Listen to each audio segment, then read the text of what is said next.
ఈరోజు మీరు గుండె మీద చేసుకొని చెప్పండి, గుండె మీద చేసుకొని, నాకు ఈ లోక సంబంధమైన నా ఉద్యోగము, ఏం బట్టలు వేసుకోవాలి, ఇల్లు కట్టుకోవాలి, మా అమ్మాయికి పెళ్లి చేయాలి, వగేరా వగేరా వగేరా, వీటి మీద ఉన్నంత చింత, శ్రద్ధ నా ప్రభువు మీద ఉంది నాకు.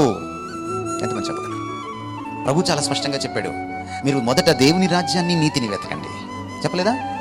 ఏమి తిందుమో, ఏమి తాగుదుమో, ఏమి ధరింతుమో మీరు చింతపడద్దు, నేను ఇస్తాను మీకు. నీకెందుకు ఆ బాధ?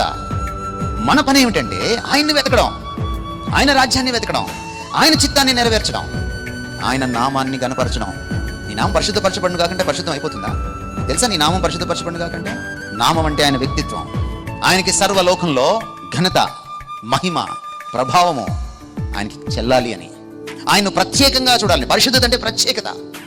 అందరికీ మించి, అన్నింటికీ మించి ఆయన్ను ప్రత్యేకంగా పూజించాలని ఆశ. అది మొదటి లైను.